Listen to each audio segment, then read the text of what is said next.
नमस्कार प्यारे बच्चों और आदरणीय अभिभावकों। सनातन संस्कार विद्या गुरुकुल में आपका हार्दिक स्वागत है। आज हम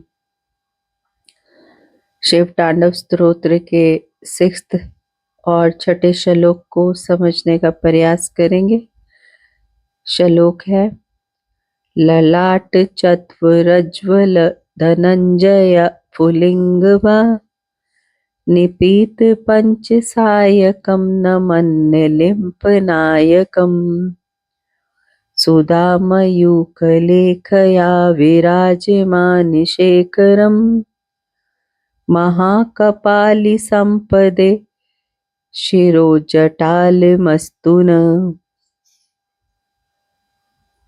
बच्चों, आइए इन कठिन दिखने वाले श्लोक के जो मीनिंग है, छोटे छोटे शब्द हैं संस्कृत के, उनको जानने का प्रयास करते हैं। ललाट चत्वर मतलब माथे का आंगन, फोरहेड। ज्वल धनंजय मतलब होता है धधकती हुई अग्नि, बर्निंग फायर। सफुल्लिंग छोटी छोटी चिंगारियां, स्पार्क्स। निपित पंच सायकम कामदेव, जिन्हें 5 बाण चलाए थे। नमन निलिम्प नायकम मतलब जिन्हें देवराज इंद्र और सभी देवता प्रणाम करते हैं। सुधा मयूख मतलब अमृत जैसी किरणों वाला चंद्रमा। विराजमान शेखरम मतलब मस्तक के शिखर पर चंद्रमा।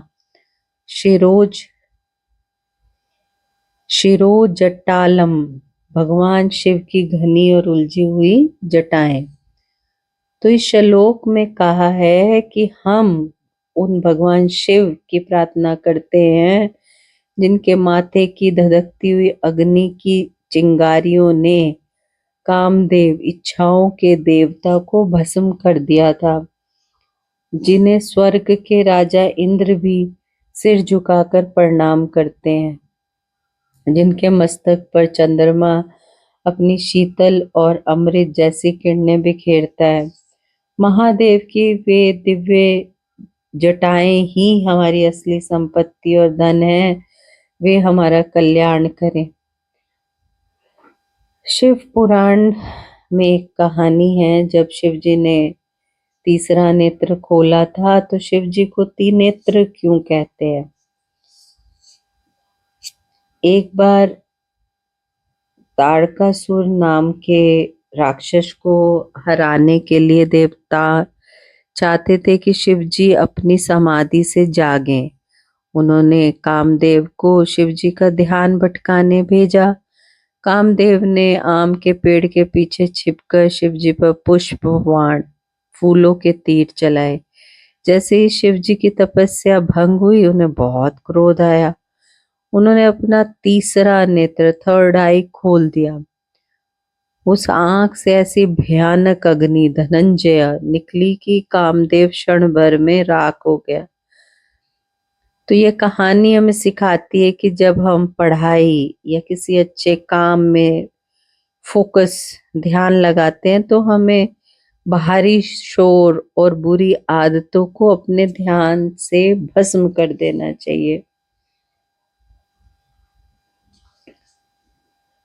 बच्चों, महादेव की जटाओं में गंगा भी है और माथे पर अग्नि भी है, यानी वे शांत भी है और शक्तिशाली भी है।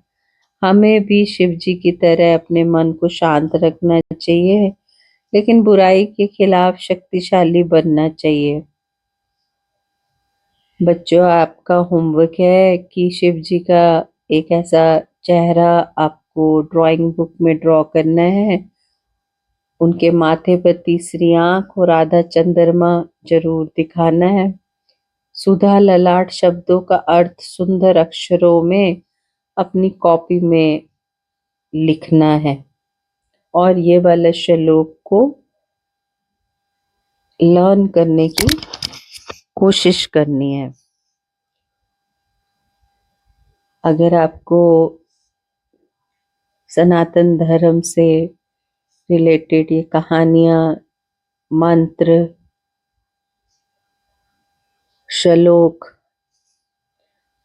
और जानकारी अच्छी लग रही हो तो